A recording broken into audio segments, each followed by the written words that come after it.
So welcome to week 7. This week we're going to be talking about some issues in scientific publishing. I'm also going to do a couple of demo edits for you on the first paper that you turned in, so that'll give me a chance to review and practice with you some of the skills that we learned in the first 4 weeks of this course.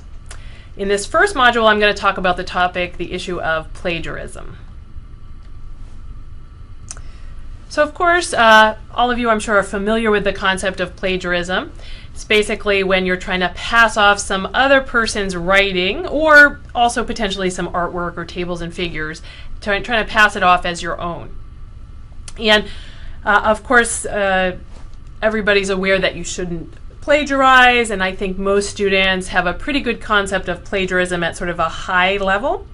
Where sometimes it gets murky is in the particulars, when it comes down to exactly what constitutes plagiarism. Sometimes students are confused, so I want to try to bring some clarity to that in the lecture today and just give you some examples. But again, you're plagiarizing if you're trying to pass off somebody else's writing as your own. So if you're going to use somebody else's writing, of course you'll want to put it in quotation marks and properly cite it. Otherwise, it's plagiarism. And again, a lot of students kind of understand that if you copy, cut and paste a whole chunk of an article, that's plagiarism. But it can be more subtle than that. So cutting and pasting a sentence, or even a part of a sentence from another source and putting that into your own work as if you've written that's plagiarism. Taking somebody else's work and cutting and pasting it in, then slightly rewriting it or rearranging the words a little bit, that's plagiarism. So it's not okay to simply, rewrite something else a little bit and rearrange their words. You really need to start fresh and write your own words. So start from scratch. And of course, things like borrowing material from sites like Wikipedia, that's also not okay. So let me give you an example here. So I made this example up, but I took us a passage from Wikipedia and then I showed how a student might plagiarize it. So this was on Ernest Hemingway. It says, Ernest Miller Hemingway was an American author and journalist. His economical and understated style had a strong influence on 20th century fiction, while his life of adventure and his public image influenced later generations. So again, that's from Wikipedia. Now, this is a made-up example, but imagine a student then takes that work and says, okay, well, I'm going to just change it around a little bit and pass it off as my own work. So a plagiarized version would be Ernest Hemingway's thrifty and understated style. Notice that, again, I made this example up, but I went to the thesaurus and took economical and said, oh, well, the synonym for economical is thrifty, so I'll change that one thing. Ernest Hemingway's thrifty and understated style strongly influenced 20th century fiction. So I changed a few words there, but you can see it's still the original author's work. This is his or her words, not mine. And I've changed a few things, but that doesn't make it my work. And then I made another little change. I separated that second thought out into a second sentence. And then I put, instead of his life of adventure, I put his audacious lifestyle. So I rearranged it to his adventurous lifestyle, and then I went and found a synonym for adventurous. So I put his audacious lifestyle and public image also influenced later generations. So you can see I made a few little changes to that, but it's not my own work. It's not my own thoughts. I could have rewritten that without having any understanding of Hemingway, or what a thrifty and understated style means, or what his lifestyle really was. So that's plagiarism. So it's not okay to simply just kind of rearrange the words a little bit. That still constitutes plagiarism. Now you can imagine a student going to Wikipedia who has to write a report on Hemingway. If they only go to Wikipedia and try to write that report, they're not going to be able to do much better than plagiarism, right? In order to be able to write about Hemingway, I've got to go to enough sources so that I can figure out about his style and his lifestyle in order to be able to write about him. So I have to understand Hemingway enough in order to be able to generate new prose about him. And that's what you need to do to avoid plagiarism. So when you're writing about others' ideas or work, or you're writing from sources, you need to understand the material well enough. You need to go back and digest it so that you can put it in your own words. This means you're probably going to need to go to multiple sources, really understand what they're saying in order that you can put it completely in your own words. So you really want to start from scratch. You want to work from memory. So while it's okay to sort of cut and paste material into your roadmap or your outline as you're collecting material before you write in the pre-writing step, when you then go to write, you need to synthesize and digest all of that material and start afresh, work from memory, not just simply rearrange somebody else's words. You need to draw your own conclusions. You really have to understand the material yourself, draw your own conclusions. Why should you trust that the person who happened to write that in Wikipedia knows what they're talking about? If you're just plagiarizing their ideas, you're completely trusting that they completely understand Hemingway and have got it right. So you need to really go to multiple sources and make your own conclusions about Hemingway or whatever topic you're writing on. Again, you can't simply just mimic the original author's sentence structures or just rearrange the original author's words. That's still plagiarism.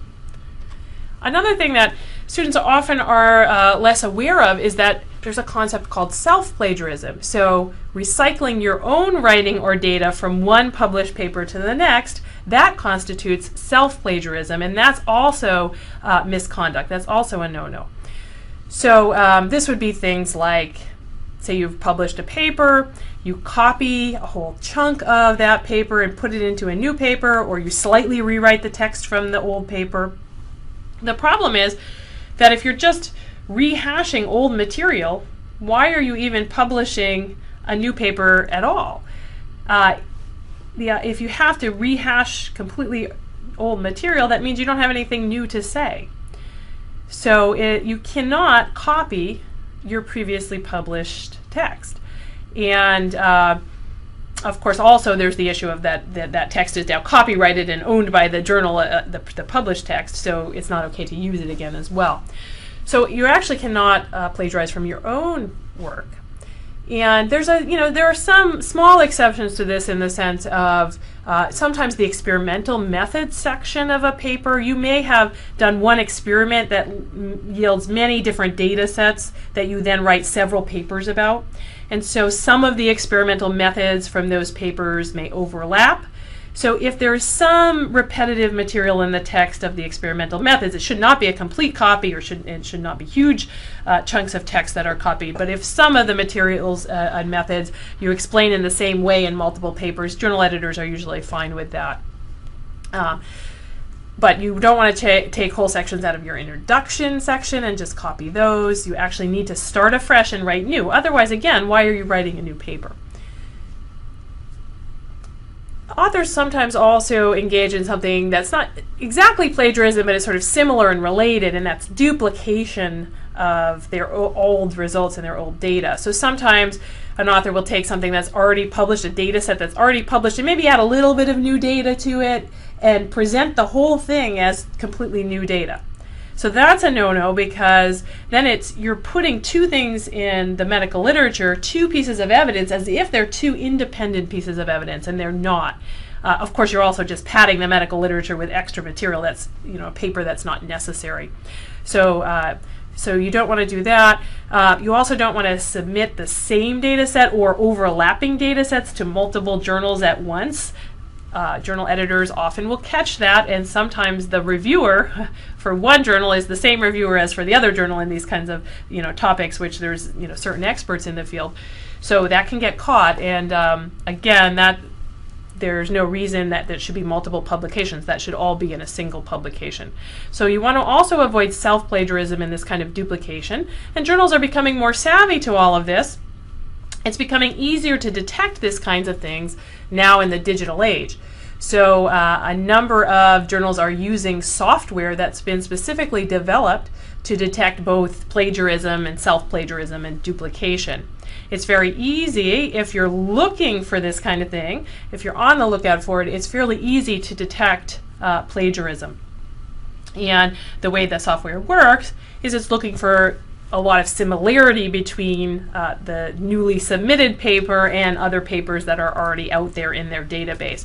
And now journals are using this type of software to screen papers. Authors are now trying to go back and systematically say, well, how much plagiarism is there in the literature?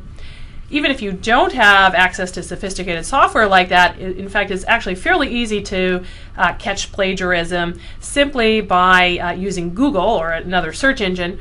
So when I've had a few instances where I've been trying to sleuth out some plagiarism, and the way to do it is you take a sentence from the material that you think is plagiarized, you put it in quotes and put that in Google, and if Google returns to you that same sentence in another paper, it's almost certainly plagiarized, because by the time you get a string of 7 to 10 words, it's very unlikely that two people independently will come up. Statistically, it's very unlikely that the two people will come up with the exact same string of 7 or 10 words. By the time you get to a string of 7 or 10 words, the chance that somebody else is going to put those together in the exact same configuration is actually very low. So you can pretty easily detect plagiarism just using Google, and I've done it a few times. I had a case where somebody asked me to edit a review article. Now, she hadn't written the review article. She had solicited it. She had commissioned it. But it needed some work on the prose, so I went to work on editing it. And I got through about 3 pages. I sort of got a sense of the author's style. I got to the 4th page, and the style kind of changed abruptly, and it was kind of confusing. It was all of a sudden this new material, so I was confused. And the author had cited a source. So I said, I'll go to the source and see if I can sort out what this person is talking about. So I went to the source, and it was a clearly cited source, and pulled up the source and realized that almost a page of material had been just lifted verbatim from that source and dropped into this review article. So I was a bit confused. I thought, well, maybe they had intended to kind of set it off and put quotation marks around it, but they hadn't. So was this, just an oversight? But it seemed to be a case of plagiarism. So then I got curious, and I started going through the rest of the paper, sort of doing some sleuthing here. So I took some sentences from the rest of the paper, would put them in Google, and sure enough, I popped up all sorts of plagiarism going on in this paper. So I pop in one sentence, it pulls up one paper. So they basically had taken a sentence from one paper, 2 sentences from another paper, a couple sentences from another paper. So they had really gone through the literature and just kind of stole sentences here and there and put them all together into this completely plagiarized article. So I had to go back to the person, and luckily, again, she hadn't written it, and just say, well, this is a plagiarized paper. So it does occur, and if you're looking for it, it's actually fairly easy to detect. People have actually tried to go through the literature and figure out exactly how prevalent is plagiarism in the scientific literature. It's not that easy of a question to answer, because this software that will detect plagiarism, it does a fairly good job, but then you need to go in a lot of times and check manually to really verify cases. So it takes some work. And there was an editorial in Nature where they talked about some publishers had used a particular plagiarism detection software, done some pilot studies, and they found in submitted manuscripts about 6 to 23% of the papers had some kind of plagiarism or self-plagiarism in them, that they had to then go out and immediately reject those papers. So 6 to 23% is not low. I mean, it's not huge, but it's a fairly high percentage. It's kind of a surprisingly high percentage, I think. Another study that just was published recently, a 2-year study of plagiarism in the Croatian Medical Journal. They used some automatic detection software, and then they manually confirmed these. So these were in papers submitted to the journal. 8% of the papers had plagiarized other people's work, and about 3% were self-plagiarized. So again, we're ranging around 10% of the papers having significant plagiarism in there. So this is rampant enough that journal editors are quite worried about it. It doesn't just apply to the scientific literature. Of course, there's a larger dialogue going on about plagiarism in academics, because, of course, now with everything being online, it's fairly easy to cut and paste. So another group of researchers did a study of plagiarism in the personal statements for residency applications. So these are doctors who are applying to do their residency, and they were applying to do residency at Brigham and Women's Hospital, which is a very prestigious institution. So the researchers on this paper used plagiarism detection software to go through about 5,000 personal statements from these applications, and then they confirmed the suspected plagiarism manually. So about 5% of essays had pretty clear evidence of plagiarism in it. So about 1 in 20 of the doctors applying for this prestigious residency had plagiarism. So it is a significant problem. I'm just going to give you an example of another example of plagiarism that I happened to come across, just to show you that this does happen in the literature. This is a pretty blatant case of plagiarism, but it made it into the medical literature in the plagiarized paper made it in 2002. How I happened upon this paper, I was doing a paper of my own on the use of oral contraceptives of estrogen to treat young women with bone loss due to eating disorders. And so I was reading sort of all of the papers on this subject, and especially all of the randomized trials on this subject, and there weren't so many, so I had all the papers out on this subject. And I was reading this paper, this 1995 paper, and they had found a negative result. That is, that the estrogen, the oral contraceptives, did not help the bones of women with anorexia nervosa. So they, in their discussion, were talking about multiple potential explanations of why the estrogens were not effective. And so they listed them with numbers. They said one possibility is this, the second possibility is this, a third possibility is this, a fourth and likely explanation is this. And somehow that kind of stuck in my head. So days later, I was reading through some other papers, and I kind of got a sense of deja vu. I was reading through the discussion section of another paper, and they had this numbered explanations. One possibility is, the second is, the third is. And so it struck me as very familiar. And I'm like, I think I read this already. So I went back and kind of dug out the original paper, the 1995 paper, and put the two papers side by side. And sure enough, it was some pretty blatant plagiarism. So this is the original paper, the passage that appeared in the original paper. Here's what the plagiarized paper changed. So this was a 2002 paper in a different journal, and they basically took the original passage, the original paragraph that was in the 1995 paper, and they made just the following changes that I'm showing you on the screen. That's all they changed. So they say one possibility is that the dose of estrogen effective in treating postmenopausal women, that was the original. They changed it to that the estrogen dose, which is, they added a which is. They changed a can to a may. They changed a duration of time longer to a longer period of time. The funny thing is they crossed out the third explanation, and they, only made 3 explanations. So they changed the fourth to a third and more likely. So they thought, well, we'll get rid of one of the explanations. And, again, certainly this is a clear case of plagiarism, and that's not sufficient in any way that they haven't put it in their own words at all. It's all the original author's ideas. Now, to be fair, this 2002 paper was coming from a foreign language, from a foreign country, and so it's very likely, and my guess is, that the authors weren't confident in their writing of English, and so they took that original paper and just said, well, since both studies were both similar, they were randomized trials of women with anorexia nervosa, they were extremely similar in design. So I think they just said, well, we'll kind of use that as a template, that original paper as a template, and just kind of write over it and add our own data. Of course, that's not fine, and that doesn't excuse it, but I'm guessing that that's probably the origin of it. Anyway, so quite a blatant case, and these cases do happen, and they make it in the literature. Hopefully, with better detection software, we'll see less of this in the future. Just a couple more examples. So after I went and I saw that those 2 paragraphs almost matched exactly, then of course I got really curious, and I read, compared the 2 papers side by side. And pretty much the 2002 paper was a complete copy. I mean, almost everything was copied from the 1995 paper. So here's a few more examples. This was the concluding sentence. In the first paper they say, our data demonstrate that despite its usefulness in perimenopausal women, estrogen and progestin administration does not reverse the profound osteopenia seen in all young women with anorexia nervosa. Trabecular bone loss is severe and may progress despite estrogen therapy. So the plagiarized passage just changes, again, just a few little things. In conclusion, our data demonstrate that despite its usefulness in perimenopausal women, estrogen and progestin administration does not reverse the profound osteopenia. It's almost identical. They did change anorexia nervosa to AN. They dropped in an acronym there, but pretty much it's exactly the same. So I'll give you one more example of this. I'll leave this to for those of you who are curious to compare the 2 on your own, but you can see that it's a pretty clear case of straight plagiarism. So these things do happen. They do get caught. I want to give one last example, which is a little bit more subtle. And to be fair, I think probably was unintentional, or the authors didn't really think of it as plagiarism. and I don't think that they plagiarized anything else in their paper.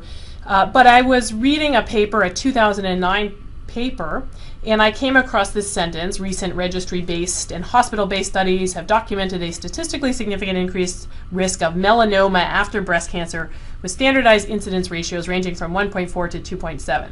And so that was the original, that was the paper that I was reading. This is the plagiarized paper.